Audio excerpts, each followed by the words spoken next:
Premier d'une longue série. Hey, bonjour. Il fait froid.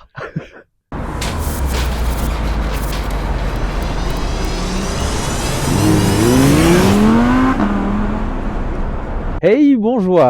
Comment ils vont? Comment ça va, Erwan? Ça va et toi? Ça va bien. Fraîchement. Aujourd'hui, on va vous présenter ce qu'on espère être la digne héritière de la Focus RS MK1 et de son passif rallye. Focus RS MK3.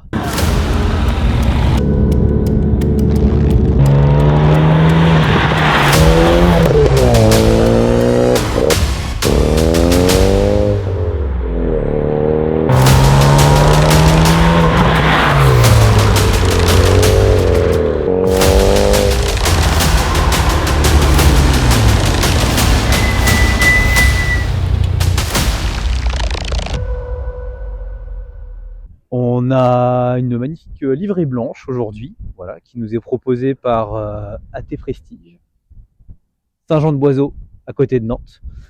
N'hésitez pas à venir les voir, ils sont adorables, recherche de véhicules, dépôt-vente de véhicules de luxe, rares, sportifs, véhicules d'exception. Alors, on va parler un petit peu de cette Focus. C'est un moteur 2 litres 3 turbo compressé qui sort 350 chevaux. Voilà, c'est quand même pas dégueulasse. 440 Nm de couple. Donc autant vous dire que ça marche vraiment pas mal. Boîte manuelle, évidemment. Voilà, c'est le must-have pour les sportives. Ce modèle-là est de 2017, donc assez récent. C'est la dernière proposition de Ford pour cette Focus RS. À l'heure actuelle, on ignore s'il y en aura une prochaine. Voilà, à l'heure où les sportives s'éteignent malheureusement, on ne sait pas si Ford va proposer ou pas une nouvelle version de cette Focus énervée. On est sur une voiture qui fait 1,5 tonne, donc c'est pas la plus légère de sa catégorie. C'est une voiture qui a été proposée par la division Ford Performance et qui a été pensée de base pour de la compétition. Elle a été également conçue en collaboration avec feu regretté Ken Block, et on verra qu'il y a laissé sa patte très allègrement avec un mode drift totalement inutile, donc indispensable, qui est vraiment très bien pensé. Alors si on part en détail un petit peu sur cette Focus, donc je disais livrée blanche avec des petits détails bleus. Bon, forcément le bleu du RS, ça c'est classique, c'est ce qu'on a à l'avant en badgé, voilà. On a en option sur celle-ci les étriers en bleu nitrousse de chez Brembo, qui sont du plus bel effet. Je trouve que le mélange blanc et bleu est très sympa. Jantes en 19, d'origine c'est du 18, en option c'est 19. Elles sont très chouettes et on gagne 1 kg en plus. Donc la perf, on gagne 1 kg sur ces jantes-là. Ce modèle qui nous est prêté aujourd'hui dispose en plus d'un petit kit sympa qui rajoute donc une lame à l'avant. On a le latéral et viens donc voir par là, à l'arrière, on a un diffuseur qui est pas discret. Voilà, le diffuseur, on peut dire qu'il est assez proéminent. Et il est accompagné d'ailleurs de magnifiques sorties Cobra qui sont juste gigantesques.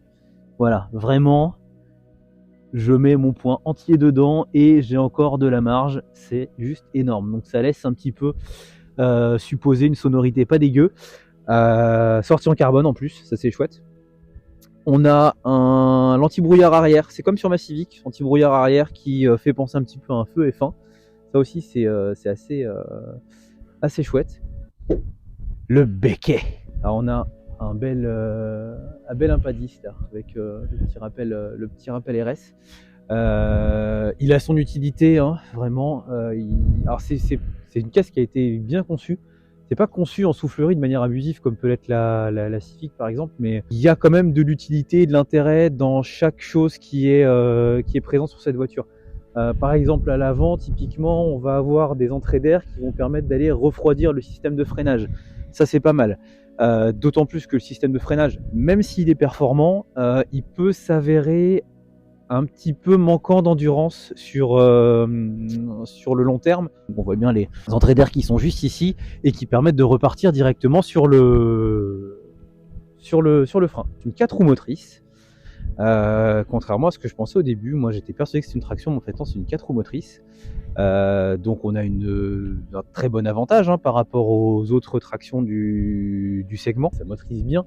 À ce niveau-là, c'est plutôt intéressant. En termes de conso, c'est une voiture qui, forcément, elle consomme un petit peu. Alors en conso mix, ça va, ça reste correct. Alors c'est annoncé à 7 litres, on va pas se mentir, en conso mix on est un petit peu plus quand même, on s'approche plutôt des 10 litres. Et en conduite sportive c'est annoncé à 15 litres, mais c'est pareil, conduite sportive on va être davantage aux alentours des 20 litres. Voilà. Pour rester très honnête, on va pas se raconter d'histoire. On sait bien qu'en général les données constructeurs sur les consos, c'est un petit peu bancal. À 100%. Voilà, c'est plus pour faire plaisir qu'autre chose. VMAX annoncé à 266 km/h, c'est très précis. Encore une fois, les VMAX c'est toujours un petit peu bancal. S'ils annoncent 266, certainement qu'elle doit pouvoir faire un petit peu plus. En règle générale, les VMAX sont annoncés un petit peu en dessous de ce que c'est capable de sortir. Donc je pense qu'il y a moyen d'aller sortir un petit peu plus. Il y a un launch control également qui est intégré, même si c'est une boîte manuelle, ça c'est plutôt intéressant. Voilà, on débraye, on accélère, le mode est prévu pour, on lâche l'accélérateur, on lâche l'embrayage et ça part, et la voiture en fait va contrôler et faire en sorte qu'il y ait les mêmes effets qu'un launch. Il y a un différentiel piloté aussi électroniquement. Ça c'est pas mal, ça joue forcément avec le mode drift, le fait que ce soit en 4 roues. C'est une voiture qui est complète, voilà, dans son ensemble elle est assez bien conçue. Elle nous fait un petit 0 à 100 4 secondes 7, alors on n'ira pas vérifier, on va leur faire confiance, même si en général sur cette donnée là ils se foutent pas trop de la gueule des gens. Voilà, donc 4 secondes 7 pour un 0 à 100 c'est très correct, vraiment, on va pas se raconter d'histoire, c'est vraiment pas déconnant. Rappelle aux gens ce que c'est un différentiel piloté. T'as cru que j'étais ingénieur ? Vous irez voir le Vultec sur le différentiel qui est déjà sorti. J'en sais rien que c'est un différentiel. Vous googliserez les différentiels. Elle a vraiment une gueule de voiture de rallye. Je ne sais pas. Oui, non, mais relativement. C'est vrai que ça, de toute façon, tu la vois, tu sens que c'est une sportive.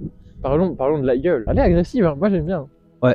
Elle est agressive. Alors je trouve que le kit qu'elle a lui va bien. La lame à l'avant c'est pas mal. Le retour tout le long du latéral c'est sympa. C'est sympa. Moi j'aime bien. Ça la rend encore un peu plus agressive. Elle est pas exubérante. Ça reste quand même sobre, mais tu sens que c'est une sportive. Ça se voit et ça s'entend aussi. Parce que en termes de sonorité, on voit bien que qu'il y a quelque chose, quoi. Tu veux pas nous faire écouter? On fait un petit démarrage, allez, on va faire un petit démarrage. Attends, j'en profite vu que je vais ouvrir la portière. Ah oui, ça va, attends. On va montrer le petit truc que vous montrez depuis tout à l'heure. Rien que pour ça, franchement, cette voiture mérite d'être achetée. Attention, magie. Et voilà. Attends, il y a ce truc magnifique qui vient protéger la portière et qui vient se mettre automatiquement. Et quand on referme, il rentre. Non mais, c'est magique. Je pourrais passer ma journée à faire ça. Je trouve ça génial. C'est trop bien foutu. C'est une super idée. C'est vraiment une super idée. Bon, quand ça tombe pas, non, chiale, mais voilà. C'est gadget, mais c'est cool. Putain, je me crois à Jacouille dans Les Visiteurs à faire jour-nuit avec une portière. C'est quand même génial ça.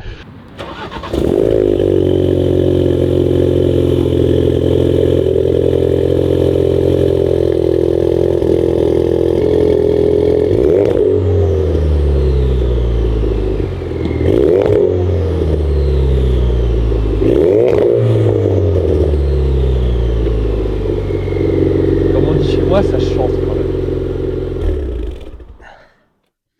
Ça chante et ça pop.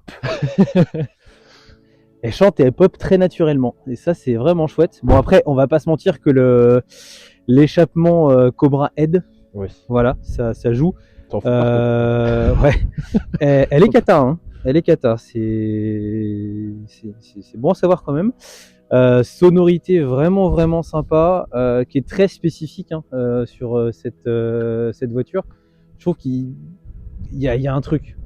Alors après c'est vrai qu'on est sur un moteur différent, mais la Focus RS ça a toujours une sonorité très particulière. Et ils ont réussi à garder quelque chose de sympathique au fil des générations. C'est pas trop aseptisé par rapport à ça, par rapport à d'autres qui d'origine ne font pas du tout de bruit. Celle-ci propose quelque chose quand même de fort sympathique à l'oreille.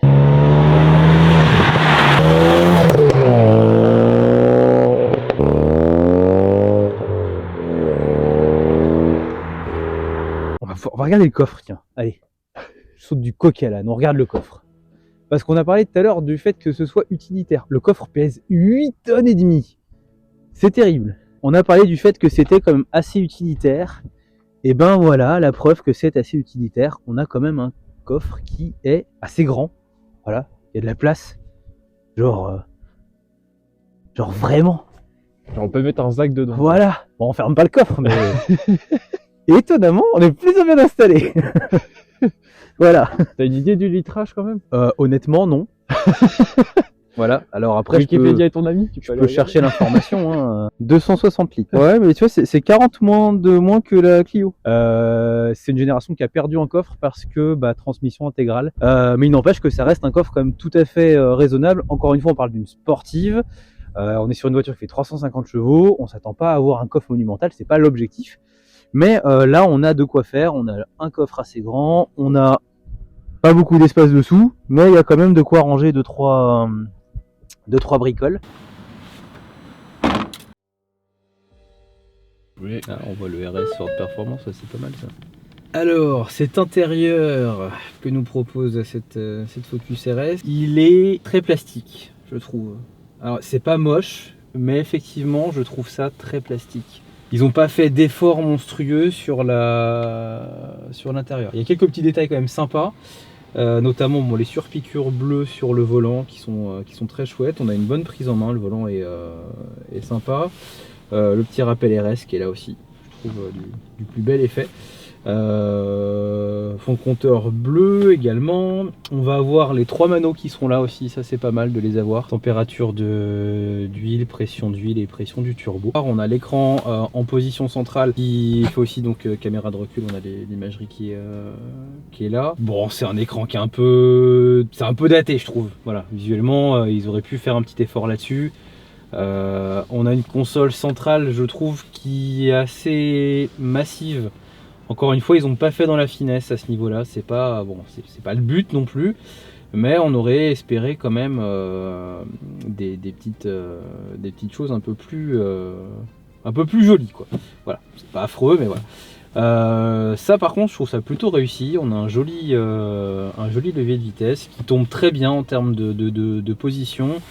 Sur piqûre bleue encore une fois. Là on a aussi le marquage qui est en bleu. À savoir que la boîte elle est très bien étagée. C'est une très bonne boîte. En termes de rangement dans l'habitacle, ça reste du très classique, hein. On va avoir forcément coude, boîte à gants volumineuse.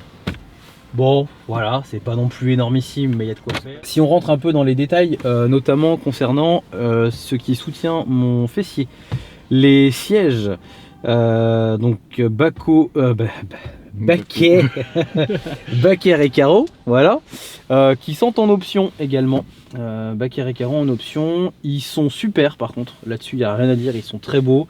Mélange cuir et alcantara, sur piqûre, rappel bleu et tout, etc. Très bon maintien. Sincèrement, moi qui ai quand même un bon gabarit, je suis bien dedans. Je suis pas serré, ils sont de très belles factures et ils rendent du plus bel effet. Vraiment, j'aime beaucoup. Alors, il y a, c'est une option, hein, évidemment. Beaucoup de choses en option sur cette voiture et ça fait sauter la possibilité d'avoir des sièges chauffants, puisqu'elle proposait les sièges chauffants avec les sièges un peu plus standards et moins typés sport. Le volant, lui, en revanche, est chauffant. Alors ça me fume, c'est qu'on est quand même sur une sportive et malgré tout, ils font l'effort de proposer de belles options et on a un volant chauffant sur celle-ci qui est plutôt agréable, surtout par ces temps froids. Il y a un truc moi qui m'a surpris, c'est le pédalier. Les pédales sont toutes petites.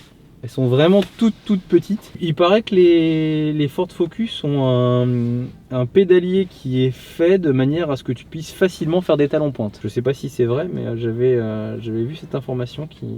Tu sais faire les talons pointe, toi? Hein? Je ne répondrai pas à cette question. Non, je ne sais pas faire les talons pointe, monsieur. Oh, t'inquiète, on est deux, hein. Non, il me reste encore beaucoup de choses à apprendre et le talon pointe, ça fait pas partie des choses que que je maîtrise. Non voilà, en vrai il n'y a pas grand chose à dire de plus, à l'intérieur est très basique. Voilà.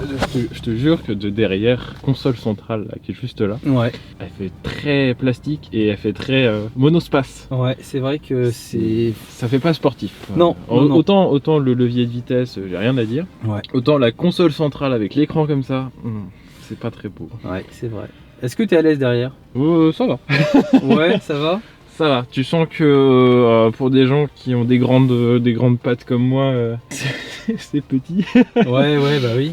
Si je me mets dans le siège comme ça, j'ai les genoux dans le siège, c'est terrible. Mais voilà, encore une fois, c'est pas pour son intérieur qu'on choisit cette voiture. On la prend pour les performances, pour le châssis qui est très bon. T'as de la place pour 4, t'as de la place dans le coffre. D'ailleurs, est-ce que c'est une 4 ou une 5? C'est une 5. Ouais, alors 4,5 hein. Ouais, 4,5 c'est sûr, mais au moins elle est homologuée 5 places, ça c'est quand même un truc en plus.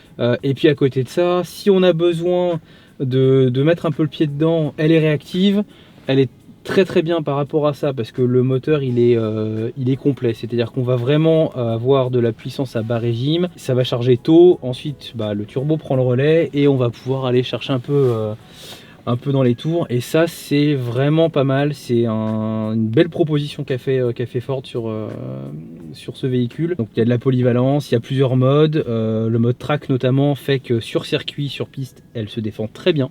On aborde le fameux mode drift développé en collaboration avec le master Ken Block. Le mode drift, il est assez rigolo et assez fun, et c'est vraiment son seul et unique intérêt. C'est pas quelque chose qu'on va utiliser régulièrement, mais le concept, pour simplifier les choses, finalement ça va permettre de bloquer 3 roues et en fait de balancer la puissance sur une des 2 roues arrière, soit à droite soit à gauche au choix, qui va permettre de pouvoir aller chercher un drift assez facilement. Comme je disais, c'est inutile proprement, mais indispensable. Voilà, donc must have pour cette voiture. Ça fait partie des petits détails qu'elle a et que les autres n'ont pas, et qui la rendent donc assez unique. Bon, dans l'ensemble, moi, c'est une voiture que j'aime bien. Voilà, pour conclure tout ça, c'est une voiture que j'aime bien. C'est une voiture qui est polyvalente, c'est une voiture qui est agréable à regarder, qui procure des sensations quand même. Voilà, le moteur est pas totalement dénué d'intérêt. Bon, voilà, point négatif, on va dire que ça va être l'intérieur, qui est pas extraordinaire, hormis les baquets et levier de vitesse et puis volant, un peu trop plastique. Point positif, le prix également. C'est une voiture qui est affichée à 40 000 €. Alors quand elle est vendue neuve, il y a un malus également qui fait monter un peu la note. Mais pour 40 000 € prix catalogue, on a une sportive qui est vraiment sympa, polyvalente, avec des bonnes performances, et puis qui est quand même la moins chère de sa catégorie. Elle est à un tarif qui est vraiment pas déconnant pour les performances qu'elle propose et le plaisir de conduite que ça peut procurer. Pour moi, dans l'ensemble, c'est un bon véhicule qui mérite qu'on s'y intéresse, moins tranché que ce que pouvait être la MK2 et la MK1. Voilà, clairement, ils ont su adoucir les choses parce qu'ils s'adressent aussi à un public un peu plus large. C'est moins exclusif. Il y a également plus de modèles forcément qui ont été vendus. La MK1, MK2, c'est beaucoup plus restrictif, beaucoup plus exclusif. Là, ils ont fait quelque chose d'un peu plus moderne, voilà, quelque chose d'un peu plus touche à tout. Mais le pari est plutôt réussi. Voilà, le rendu final est sympa. Et donc c'est une voiture qui mérite d'être découverte. Si vous avez l'opportunité de l'essayer, écoutez, n'hésitez pas, sincèrement. N'hésitez pas à donner votre avis également. Si vous en possédez une, si vous en avez déjà essayé une. On sera ravis d'échanger avec vous sur ce sujet. J'espère que cette vidéo vous aura plu. N'hésitez pas à laisser un petit pouce, à vous abonner à la chaîne, c'est très important. Très content si vous jouez le jeu et que vous nous accompagnez dans cette aventure-là. Prochaine vidéo, vous verrez bien. Je ne sais pas encore quand, ni ce que ce sera. Mais dans tous les cas, on essaie de vous proposer du contenu qui soit sympa. On remercie les équipes d'AT Prestige qui nous ont prêté la voiture pour cet essai. N'hésitez pas à aller les voir sur les réseaux sociaux et également sur site directement. Une équipe professionnelle et adorable qui vous proposera des véhicules vraiment atypiques. Ciao! On leur parle de la vidéo de la... Fait froid, putain.